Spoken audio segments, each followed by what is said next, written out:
Hi everyone, P block elements हम लोग पढ़ रहे थे और उसमें ग्रुप 16 एलिमेंट्स समाप्त किए थे। 15 ऑलरेडी हो चुका है। आज हम लोग ग्रुप 17 एलिमेंट्स के बारे में पढ़ेंगे। पीरियोडिक टेबल में जो ग्रुप 17 है उसमें एलिमेंट्स कौन कौन से हैं, तो ग्रुप 17 के जो मेंबर हैं फ्लोरीन,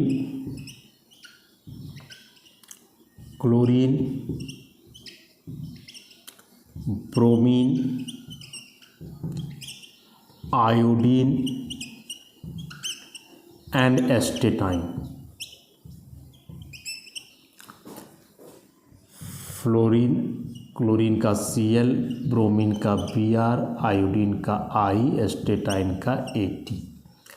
इसमें से fluorine, chlorine, bromine, iodine, all these four are non-metals. Astatine is of metallic nature, but it is a radioactive element. मतलब हमेशा रेडिएशन निकलता है, इससे एक्टिव रेडिएशन निकलते रहते हैं। तो ग्रुप 17 में ये 5 एलिमेंट्स हैं, fluorine, chlorine, bromine, iodine, astatine, जिसमें से ऊपर के 4 बहुत कॉमन हैं। एस्टेटाइन रेडियो एक्टिव नेचर होने के चलते इसके केमिस्ट्री को बहुत ज़्यादा डील नहीं करते हैं हम लोग।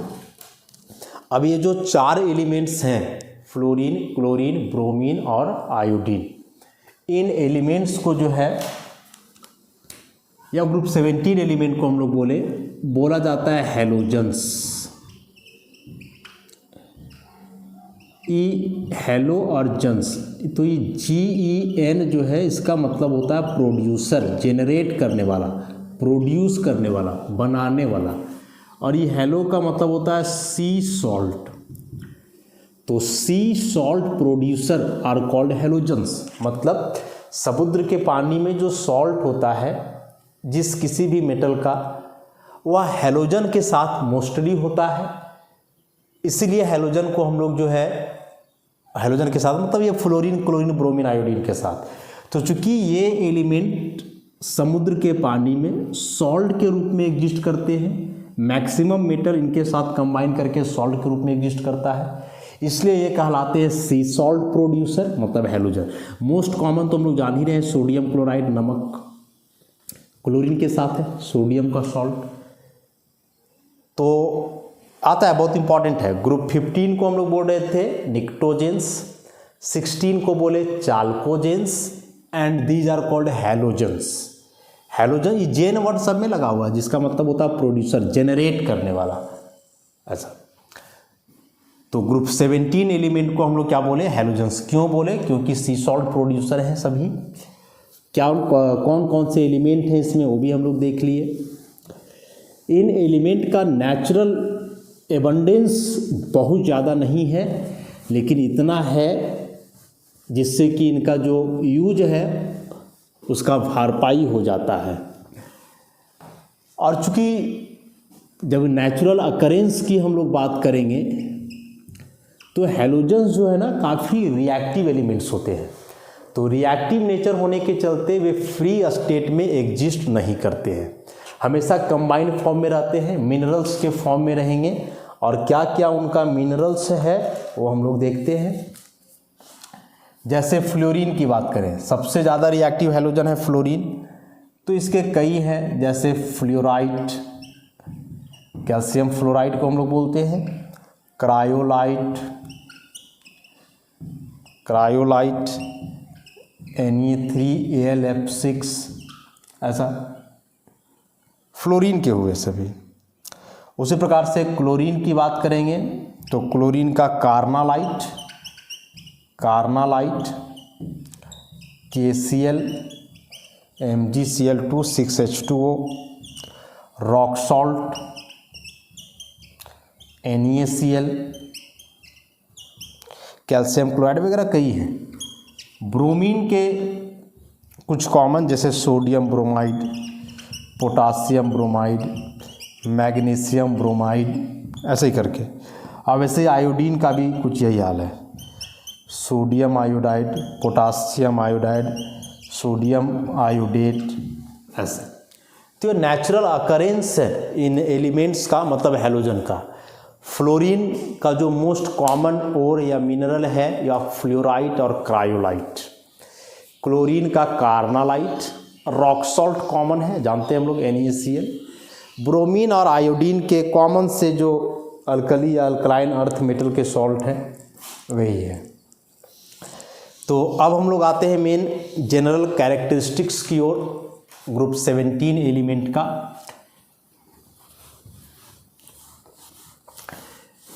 ये सभी कंबाइंड फॉर्म में है, क्योंकि बताया कि हैलोजन बहुत रिएक्टिव एलिमेंट होते हैं। पीरियोडिक टेबल में जो एक्सट्रीम लेफ्ट है और जो एक्सट्रीम राइट है वे बहुत ज़्यादा रिएक्टिव होते हैं। तो एक्सट्रीम लेफ्ट मतलब ग्रुप 1 का element alkali metals, extreme right तो हैलोजन है, लेकिन हैलोजन तो इनर्ट उसको लेना नहीं है, बचा हैलोजन, तो हैलोजन भी बहुत ज़्यादा रिएक्टिव हुआ। तो अब हम लोग बात करेंगे इलेक्ट्रॉनिक कन्फिग्रेशन की। इलेक्ट्रॉनिक कन्फिग्रेशन, इलेक्ट्रॉनिक कन्फिग्रेशन ऐसा नॉर्मल इलेक्ट्रॉनिक कन्फिग्रेशन है सबका। एलिमेंट क्या क्या था? Fluorine, chlorine, bromine, iodine, astatine. Atomic number की बात करें तो 9, 17, 35, 53 और ये 85। अब इलेक्ट्रॉनिक कन्फिग्रेशन यदि हम लोग देखें इसमें तो नोबल गैस के आधार पे लिखेंगे हीलियम 2s2 2p5, इसका चलोगे neon 3s2 3p5, argon 3d10 4s2 4p5, krypton 4d10 5s2 5p5 और इसके बाद यहाँ जेनन 4f14, उसके बाद 5d10 6s2 6p5। सबका नॉर्मल ऑपो प्रिंसिपल के अनुसार जो इलेक्ट्रॉनिक कन्फिग्रेशन होना चाहिए वही है, किसी में कोई इरेगुलर वेरिएशन नहीं है। सब में देखोगे यहाँ लास्ट में S2P5 सबका वही है, ऐसा इस प्रकार से। तो इस आधार पे जब जनरल इलेक्ट्रॉनिक कन्फिग्रेशन लिखोगे तो क्या लिखेंगे? NS2NP5। ग्रुप 17 एलिमेंट मतलब हैलोजन्स का या general valence shell electronic configuration है NS2NP5।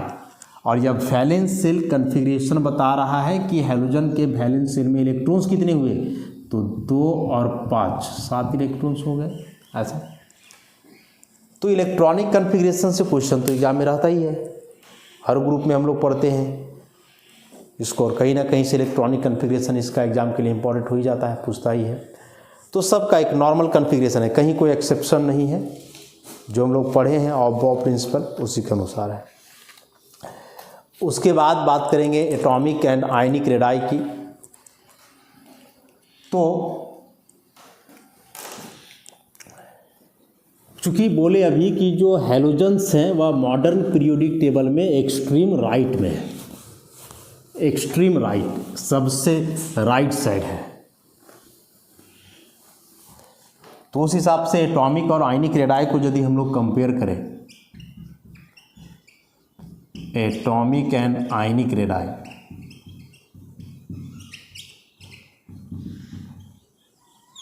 ऐसा, तो ग्रुप 1 यदि यहाँ है तो ग्रुप 17 सबसे राइट है। लेफ्ट टू राइट हम लोग जो जानते हैं वह क्या जानते हैं कि इफेक्टिव न्यूक्लियर चार्ज बढ़ता है और इफेक्टिव न्यूक्लियर चार्ज बढ़ने के चलते साइज घटता है। तो चूंकि पीरियोडिक टेबल में हैलोजन्स एक्सट्रीम राइट हैं, मतलब सबसे ज़्यादा इफेक्टिव न्यूक्लियर चार्ज उन्हीं का है। इफेक्टिव न्यूक्लियर चार्ज उनका ज़्यादा है, इसका मतलब कि साइज उनका सबसे छोटा होगा। तो एक पर्टिकुलर पीरियड में halogen has a smallest size, मतलब थर्ड पीरियड की बात करोगे तो थर्ड पीरियड में कौन सा है? क्लोरीन है, तो क्लोरीन का साइज सबसे छोटा हो जाएगा। 4th पे ब्रोमीन है तो उसका साइज सबसे छोटा हो जाएगा, ऐसे करके। तो एक पर्टिकुलर पीरियड में लेफ्ट टू राइट जाने से साइज घटता है। अब तो राइट में जो सबसे होगा, जाहिर सी बात है उसका साइज सबसे क्या होगा, छोटा होगा। तो ऐसे ही हम लोग बोलेंगे इसके एटॉमिक साइज के बारे में कि in a particular period halogen has a smallest size due to greatest effective nuclear charge. तो पूरे हम लोग पीरियड से कंपेयर कर दिए उसको, बगल वाले से कोई जरूरी नहीं है। ग्रुप 16 के तुलना में छोटा होगा ही, तो ग्रुप 16 का है सबसे छोटा होगा। ग्रुप 15 वाला से साइज छोटा होगा, 14 वाला से भी होगा, 13 वाला से, सबसे इसका साइज क्या होगा, छोटा होगा। आयनिक रेडाई की यदि हम लोग बात करें तो अभी हम लोग देखे थे कि जो हैलोजन है जनरली उनको X से दिखाया जाता है। इनका वैलेंस शेल का कॉन्फ़िगरेशन था NS2 और NP5, मतलब टोटल कितने इलेक्ट्रॉन्स थे, 7। ऑक्टेट के लिए या 1 इलेक्ट्रॉन लेगा तो 1 माइनस हो जाएगा, तो ये बनेगा NS2NP6। ऐसा मतलब सभी मोनोवैलेंट नेगेटिव आयन बनाएंगे। जितने भी हैलोजन्स हैं वे क्या करते हैं, मोनोवैलेंट नेगेटिव आयन का फॉर्मेशन करते हैं। तो नेगेटिव आयन का साइज जो है एटम की तुलना में तो ज़्यादा होता है। इसका मतलब न्यूट्रल हैलोजन एटम से हैलाइड आयन का साइज ज़्यादा होगा। अब यदि हम लोग बात करें उसी ग्रुप में वेरिएशन की, तो यहाँ हैलोजन लें और यहाँ हैलाइड आयन लें। तो जैसे यहाँ आप लोगे फ्लोरीन, यहाँ लोगे क्लोरीन, यहाँ लोगे ब्रोमीन और यहाँ आयोडीन, तो यहाँ उसका आयन फॉर्म मतलब F-, Cl-, Br-, I-। हम लोग जानते हैं कि डाउन द ग्रुप जाने से साइज इंक्रीज करता हो, चाहे आयन हो चाहे एटम हो, कोई फर्क नहीं पड़ता है। रीजन है कि नंबर ऑफ सेल बढ़ता है। तो एटॉमिक साइज जो है फ्लोरीन का वह है 64 पिकोमीटर, क्लोरीन का है 99, इसका है 114 पिकोमीटर और इसका है 133 पिकोमीटर। ऐसा आयनिक रेडियस की बात करें तो बढ़ेगा 133 picometer, 184 picometer, 196 picometer. Iodide ion का भी ज़्यादा होगा, 220 पिकोमीटर, सभी पिकोमीटर में है। ऐसा तो एक तो हम लोग ऑब्जर्व कर पा रहे हैं कि डाउन द ग्रुप जाने से साइज बढ़ रहा है। तो साइज बढ़ता है क्योंकि सेल बढ़ता है, बार बार इसको हम लोग पढ़ते आ रहे हैं। और एक पर्टिकुलर वे में देखें तो जो हैलाइड आयन है उसका साइज हैलोजन से क्या है, ज़्यादा है। क्यों ज़्यादा होता है, इसके कई रीजन हैं। कि फ्लोरीन यदि आप यहाँ लेते हो तो फ्लोरीन का एटॉमिक नंबर 9 है, इसका मतलब कि 9 प्रोटॉन्स हैं इसमें और 9 इलेक्ट्रॉन्स हैं। लेकिन वही फ्लोराइड माइनस है, मतलब फ्लोराइड आयन, तो इसमें प्रोटॉन्स अभी भी 9 है लेकिन इलेक्ट्रॉन हो गए 10। चूँकि इलेक्ट्रॉन का संख्या बढ़ गया तो इलेक्ट्रॉन का संख्या बढ़ने से जो इफेक्टिव न्यूक्लियर चार्ज है वो घट जाएगा। तो फ्लोराइड आयन का इफेक्टिव न्यूक्लियर चार्ज कम है और साथ ही साथ इलेक्ट्रॉन बढ़ने से इंटर इलेक्ट्रॉनिक रिपल्सन बढ़ेगा। मतलब लास्ट वाला सेल के पास चार्ज पहुंच भी कम रहा है और रिपल्सन भी ज़्यादा हो रहा है। तो चार्ज कम पहुंचेगा तो एक तो इधर अट्रैक्ट कम होगा और जब रिपल्सन बढ़ेगा तो फिर फैलेगा ज़्यादा। तो अट्रैक्शन कम, रिपल्सन ज़्यादा, तो ओवरऑल साइज जो है एक्सपैंड कर जाता है। तो नेगेटिव आयन में इलेक्ट्रॉनों का संख्या प्रोटॉन से अधिक होता है, उसके चलते जो इफेक्टिव न्यूक्लियर चार्ज है वह घट जाता है। इंटर इलेक्ट्रॉनिक रिपल्सन अधिक होता है and due to a smaller effective nuclear charge and greater inter-electronic repulsion, halide ion has bigger size than corresponding halogen atom। F के तुलना में बड़ा हुआ, F- Cl के तुलना में बड़ा, और लगभग हम लोग देख रहे हैं कि ऑलमोस्ट 2 गुना के आसपास है, नहीं लगभग 2 गुना है, एग्जैक्ट नहीं, इसका तो 2 गुना से ज़्यादा है, इसका भी उसी के आसपास है, इसका थोड़ा कम है, बढ़ता है साइज। तो एक रेस्पेक्टिव पीरियड में हैलोजन का एटॉमिक साइज सबसे छोटा, लेकिन यदि हैलोजन वाले ग्रुप में ही हम लोग बात करेंगे तो डाउन दी ग्रुप जाने से एटॉमिक साइज और आयनिक साइज दोनों बढ़ेगा नंबर ऑफ सेल बढ़ने से। आयनिक साइज एटॉमिक साइज से बड़ा होता है, इसका भी कारण बताए कि उस केस में जो इफेक्टिव न्यूक्लियर चार्ज है वह कम होता है, इंटर इलेक्ट्रॉनिक रिपल्सन ज़्यादा, तो अट्रैक्शन कम, रिपल्सन ज़्यादा होगा तो ओवरऑल तो एक्सपैंड करेगा ना, फैलेगा, साइज उसका क्या होगा, इंक्रीज कर जाएगा। तो एटॉमिक साइज के बाद अब हम लोग इसमें आयोनाइजेशन एंथैल्पी की बात करेंगे।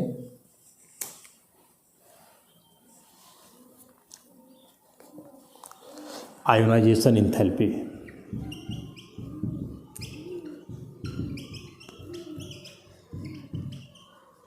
तो हैलोजन का जो इलेक्ट्रॉनिक कन्फिग्रेशन है NH2NP5, यह ना तो हाफ फील्ड है ना फुल फील्ड है, मतलब एक स्टेबल कन्फिग्रेशन नहीं है, लेकिन फुल फील्ड के बहुत करीब है। फुल फील्ड के बहुत करीब है। NP6 होता है ना फुल फील्ड, तो उसके बहुत करीब है, 5 है, तो करीब है तो ये हमेशा चाहेगा कि इलेक्ट्रॉन गेन करे। जो इसका इलेक्ट्रॉन लूज करने का टेंडेंसी होगा वो बहुत कम होगा, little tendency to lose electron, little tendency to lose electron. और जब इलेक्ट्रॉन लूज करने का टेंडेंसी बहुत कम होगा तो उस केस में जब आप इलेक्ट्रॉन निकालोगे तो एनर्जी काफ़ी ज़्यादा लगेगा और इफेक्टिव न्यूक्लियर चार्ज भी तो ज़्यादा है। तो high effective nuclear charge and very less tendency to lose electron, halogens have very high ionisation enthalpy. Down the group जाते हैं तो आयोनाइजेशन एंथैल्पी घटता है। इफेक्टिव न्यूक्लियर चार्ज तो ऑलमोस्ट कांस्टेंट है, लेकिन साइज बढ़ने के चलते जो है क्या होता है कि आयोनाइजेशन एनर्जी डिक्रीज करता है, घटता है। हालांकि एक पर्टिकुलर पीरियड में भी हम लोग बात करेंगे। तो अभी बताया कि चूंकि सबसे राइट साइड में है हैलोजन, तो इसके लिए उसका इफेक्टिव न्यूक्लियर चार्ज सबसे ज़्यादा होगा, तो वहाँ से भी आयोनाइजेशन एनर्जी सबसे अधिक। मतलब यदि हम लोग कंपेयर करें कार्बन, नाइट्रोजन, ऑक्सीजन, फ्लोरीन, तो फ्लोरीन का ही आयोनाइजेशन एनर्जी सबसे ज़्यादा होगा। यहाँ एक्सेप्शन हो रहा था जो हम लोग देखे थे, लेकिन यहाँ फ्लोरीन का ज़्यादा होना है। तो केवल ग्रुप 17 एलिमेंट के आयोनाइजेशन एनर्जी की बात करें, यदि हम लोग आयोनाइजेशन एनर्जी की बात करें, fluorine, chlorine, bromine, iodine, first ionisation energy kilojoule per mole में है। तो डाटा स्पष्ट करेगा सबको। 1680, 1256, 1142 एंड दिस वन इज 1008। तो डाउन दी ग्रुप जाने से क्या होता है, एटॉमिक साइज बढ़ता है, एटॉमिक साइज इंक्रीजेज, और जब एटॉमिक साइज बढ़ेगा तो attraction of valence shell electron towards nucleus decreases। तो उससे क्या होगा, tendency to lose electron increases. तो उससे क्या होगा, आयोनाइजेशन एनर्जी डिक्रीजेज, घटेगा। समझे इस बात को। तो यह काफ़ी इम्पॉर्टेंट है।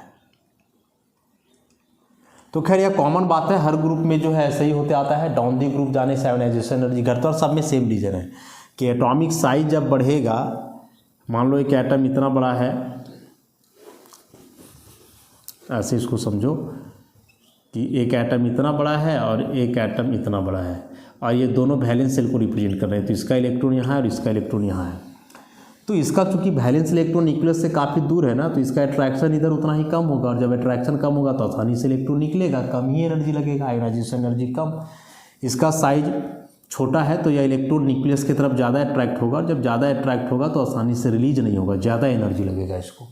तो यह सब कुछ इलेक्ट्रॉन के अट्रैक्शन पे जो है डिपेंड कर रहा है। आयोनाइजेशन एंथैल्पी के बाद हम लोग बात करें इलेक्ट्रोनेगेटिविटी की। तो जानते हैं हम लोग कि हैलोजन का जो इलेक्ट्रोनेगेटिविटी है वह सबसे अधिक है एक रेस्पेक्टिव पीरियड में। सेकेंड पीरियड है तो सबसे ज़्यादा फ्लोरीन हो जाएगा, थर्ड है तो सबसे ज़्यादा क्लोरीन हो जाएगा। तो नेक्स्ट इसमें electronegativity,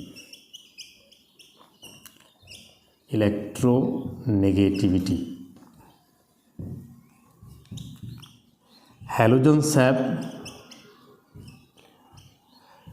high value of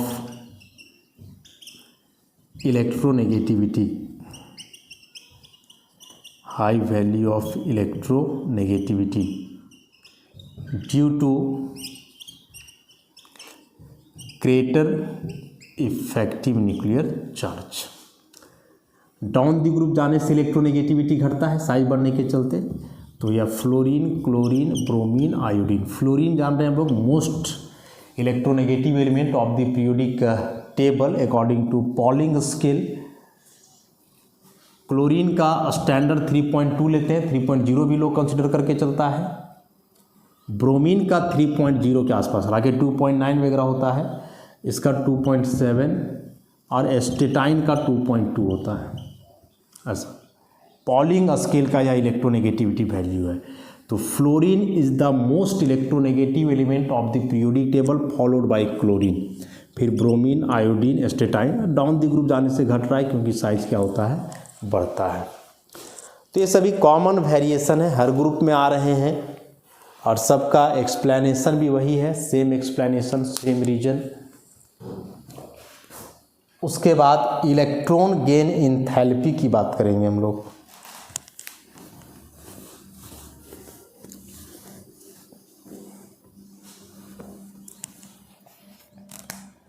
electron gain enthalpy,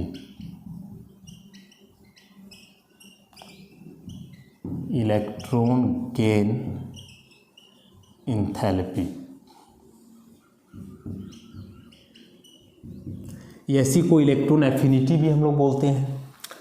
तो चूंकि हैलोजन का कॉन्फ़िगरेशन सजेस्ट कर रहा है कि इसका वैलेंस शेल में 7 इलेक्ट्रॉन है, ऑक्टेट के लिए मात्र एक ही इलेक्ट्रॉन चाहिए। तो चूंकि एक इलेक्ट्रॉन चाहिए इसको ऑक्टेट के लिए, इसीलिए जो इसका इलेक्ट्रॉन गेन करने का टेंडेंसी होगा वो बहुत ज़्यादा होगा।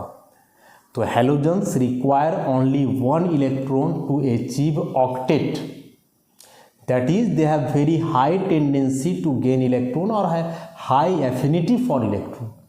इसलिए जो इलेक्ट्रॉन गेन एंथैल्पी या इलेक्ट्रॉन एफिनिटी होगा ग्रुप 17 एलिमेंट का, वह सबसे अधिक होगा उस रेस्पेक्टिव पीरियड के लिए।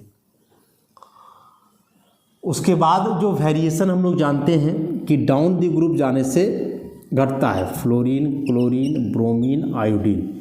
डाउन द ग्रुप जाने से इलेक्ट्रॉन एफिनिटी घटता है, फ्लोरीन से कम क्लोरीन, ब्रोमीन, आयोडीन। इसका रीजन साइज का था कि जैसे मान लो या फ्लोरीन है, क्लोरीन इससे बड़ा होगा, ब्रोमीन इससे भी बड़ा होगा, ऐसा। तो ये सभी यदि इलेक्ट्रॉन गेन करेंगे तो ऑब्वियसली वह इलेक्ट्रॉन होगा वैलेंस शेल में, ऐसा सबका इलेक्ट्रॉन वैलेंस शेल में होगा। अब चूंकि सबके वैलेंस शेल में 7-7 इलेक्ट्रॉन्स पहले से ही है, तो यदि 7 इलेक्ट्रॉन पहले से ही है तो जाहिर सी बात है कि जब अगला इलेक्ट्रॉन उसमें जाएगा तो रिपल्सन वाला फैक्टर वहाँ ऑपरेट होगा, रिपल्सन होगा ही होगा। सबसे ज़्यादा रिपल्सन किस में होगा, जिसका साइज सबसे छोटा। तो फ्लोरीन का साइज सबसे छोटा है, तो जब यहाँ इलेक्ट्रॉन ऐड करेंगे तो उस इलेक्ट्रॉन का जो रिपल्सन है वह सबसे अधिक होगा, और अधिक रिपल्सन होने के चलते यह इलेक्ट्रॉन यहाँ रहना नहीं चाहेगा। लेकिन वही आप क्लोरीन की बात करोगे तो क्लोरीन का साइज फ्लोरीन से बड़ा है, तो यहाँ इलेक्ट्रॉनिक रिपल्सन उतना नहीं होगा। तो उस हिसाब से तो ब्रोमीन का और भी बड़ा हो गया, तो यहाँ रिपल्सन और कम होगा। तो रिपल्सन कम होगा लेकिन अट्रैक्शन भी तो कम होगा, क्योंकि न्यूक्लियस से काफ़ी दूर भी तो इलेक्ट्रॉन है। या डिस्टेंस को देखो और यहाँ इस डिस्टेंस को देखो और यहाँ इसको देखो, तो यहाँ इलेक्ट्रॉन बहुत नज़दीक है, तो यहाँ अट्रैक्शन भी ज़्यादा होगा, रिपल्सन भी ज़्यादा होगा। लेकिन रिपल्सन इतना ज़्यादा हो जाता है कि वह अट्रैक्शन को ओवरकम कर देता है। तो इस केस में हम लोग क्या जानेंगे कि अट्रैक्शन कम, रिपल्सन ज़्यादा। यहाँ दोनों एप्रिसिएबल होगा, attraction and repulsion both are same. और यहाँ दोनों कम, अट्रैक्शन भी कम और रिपल्सन भी कम। तो जब दोनों फैक्टर का रिजल्टेंट देखोगे अट्रैक्शन और रिपल्सन का, तो यह सूटेबल लगेगा। और यह सूटेबल लगेगा इसका मतलब हुआ कि जो क्लोरीन का इलेक्ट्रॉन एफिनिटी है वह सबसे ज़्यादा होगा इस ग्रुप के लिए। जो रेगुलर वेरिएशन है वह बोलता है कि डाउन द ग्रुप जाने से घटता है, मतलब फ्लोरीन से कम होना चाहिए क्लोरीन का, नहीं। लेकिन एक्सप्लेनेशन देखोगे हर ग्रुप में जो हम लोग देखते आ रहे हैं, तो यह जो थर्ड पीरियड का एलिमेंट है उसका इलेक्ट्रॉन एफिनिटी सेकेंड पीरियड वाले से हमेशा ज़्यादा होता है। तो फ्लोरीन से ज़्यादा होगा किसका, क्लोरीन का। क्लोरीन से ज़्यादा ब्रोमीन का नहीं होगा, क्योंकि बताए ना ब्रोमीन का साइज बहुत ज़्यादा बढ़ गया, तो फिर रिपल्सन तो चलो सबसे कम होगा लेकिन अट्रैक्शन भी तो कम हो जाएगा। तो क्या फ़ायदा होगा वैसे इलेक्ट्रॉन को ऐड करने से वहाँ। क्लोरीन में यह जो है सूटेबल है कि यहाँ रिपल्सन बहुत ज़्यादा नहीं हो रहा है, एट्रैक्शन एप्रिसिएबल है, तो इस केस में इलेक्ट्रॉन यहीं रहना चाहेगा। हम लोग जानते हैं कि जब एक इलेक्ट्रॉन को ऐड करते हैं किसी भी एटम का वैलेंस शेल में तो एनर्जी रिलीज होता है and that energy is called electron gain enthalpy. तो यह इलेक्ट्रॉन गेन इंथैल्पी का वैल्यू इस बात को क्लियर करेगा। फ्लोरीन के लिए जो इलेक्ट्रॉन गेन इंथैल्पी का वैल्यू है वह है -333 किलोजूल पर मोल। क्लोरीन के लिए है -349, इसके लिए है -325 और आयोडीन के लिए है -296। तो यह नेगेटिव वैल्यू जितना अधिक रहता है इसका मतलब कि इलेक्ट्रॉन एफिनिटी उतना ज़्यादा है, तो यह वैल्यू क्लोरीन के लिए सबसे अधिक है। तो chlorine has highest negative electron gain enthalpy among halogens, exceptionally greater than that of fluorine, and due to a small size of fluorine inter-electronic repulsion occurs which prevent the incoming electron to come into the cell। तो बहुत important है, हर group में सही है कि second period, इसके पहले oxygen वाला में भी देखे थे कि ऑक्सीजन से ज़्यादा सल्फर का हो रहा था तो वहाँ भी वही फैक्टर ऑपरेट हो रहा था और यहाँ भी यही फैक्टर आ रहा है। तो ये कॉमन से एक्सप्लेनेशन है सबके लिए, तो याद रखोगे। बहुत इंपॉर्टेंट क्वेश्चन है, वेरी वेरी इंपॉर्टेंट, एग्जामिनेशन में हमेशा पूछता है चारों हैलोजन में इलेक्ट्रॉन एफिनिटी सबसे ज़्यादा किसका, क्लोरीन का। ऑब्जेक्टिव आया तो ठीक है, और एक्सप्लेनेशन पूछेगा तो इसे ही आप एक्सप्लेन करोगे जैसे बताया गया है इसको। तो यह हुआ इलेक्ट्रोनेगेटिविटी। हैलोजन्स का एक फीचर और है कि ये कलर्ड होते हैं। Halogens are coloured. कलर कैसे आता है उनमें, तो वैलेंस इलेक्ट्रॉन का एक्साइटेशन के चलते है। कलर की बात करें यदि हम लोग, तो all the halogens are coloured. सारे हैलोजन जो है वे कलर्ड होते हैं due to the excitation of outer electrons, due to the excitation of outer electrons in the visible region of the electromagnetic spectrum। कि इलेक्ट्रोमैग्नेटिक स्पेक्ट्रम में जो visible region है, विजिबल रीजन हम लोग जानते हैं वेवलेंथ इसका 4000 एंगस्ट्रॉम से 7800 के बीच होता है।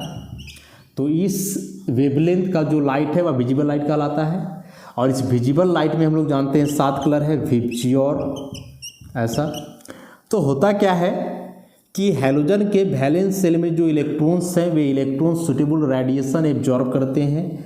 तो सुटेबल रेडिएशन मतलब वायलेट कलर का रेडिएशन, ब्लू कलर का रेडिएशन, येलो कलर का, वो नेचर पे डिपेंड करता है। एब्जॉर्ब करेगा, इलेक्ट्रॉन का एक्साइटेशन होगा, फिर डी एक्साइटेशन होगा। तो जब डी एक्साइटेशन होगा तो फिर से रेडिएशन इमिट करेगा, और जो कलर का रेडिएशन इमिट करेगा that colour is the colour of halogen.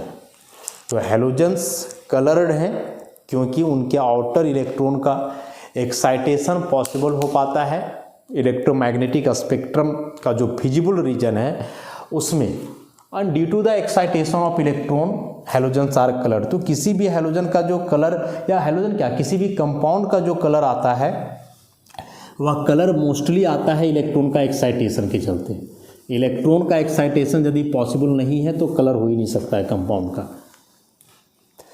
इसमें से जैसे फ्लोरीन है F2, chlorine Cl2, bromine Br2, iodine हो गया I2, एस्टेटाइन। तो फ्लोरीन बोल रहा है कि यह पेल येलो गैस, हल्का पीला कलर का गैस होता है। क्लोरीन पेल ग्रीन गैस, मतलब कलर बहुत डेंस नहीं है, लाइट कलर है, हल्का हरा कलर का gas. Reddish brown liquid, bromine reddish brown liquid. Iodine तो हम लोग जानते हैं सॉलिड है, dark violet solid, dark violet solid, और एस्टेटाइन ब्लैक सॉलिड। तो ब्लैक है, इसका मतलब ये मैक्सिमम रेडिएशन एब्जॉर्ब करता है, ब्लैक बॉडी रेडिएशन वाला फैक्टर है। एक इंपॉर्टेंट बात यहाँ से हम लोग याद रखेंगे, Br2 is the only non metal which is liquid at room temperature. जैसे मरकरी एकमात्र वह मेटल है जो लिक्विड है, उसी प्रकार से ब्रोमीन एकमात्र नॉन मेटल है जो लिक्विड होता है नॉर्मल कंडीशन में। तो कलर भी एग्जाम में पूछे जा सकते हैं, क्या कलर है इनका, या फिर यह एक बेहद इंपॉर्टेंट है कि name the halogen which is liquid at room temperature और ऑर्डिनरी कंडीशन। तो ब्रोमीन है। कलर भी आप याद रखोगे, कलर क्यों आता है इसका भी एक्सप्लेनेशन कभी कदाल पूछता है, तो उस एक्सप्लेनेशन को भी हम लोग ध्यान में रखेंगे ऐसे। तो इस तरह से जनरल कैरेक्टरिस्टिक्स में हम लोग इंपॉर्टेंट फैक्टर देखे आज, electronic configuration, ionisation energy, electronegativity and electron gain enthalpy और लास्ट में कलर। तो इन फैक्टर्स को आप याद रखोगे, चूँकि एक लॉन्ग आंसर टाइप क्वेश्चन आता है बोर्ड एग्जामिनेशन में, ये प्रॉपर्टीज़ को कंपेयर करने के लिए electronic configuration, ionisation energy, electron affinity और इलेक्ट्रोनेगेटिविटी। तो हर ग्रुप के लिए आप उसको याद रखोगे, कंपैरिजन हमेशा पीछे वाला पीरियड से करना है, तो ऐसे हो जाना है। तो आज इस लेक्चर को यहीं समाप्त करते हैं, बाकी जो हैलोजेंस के प्रॉपर्टीज़ वगैरह हैं उसको नेक्स्ट लेक्चर में देखेंगे। धन्यवाद।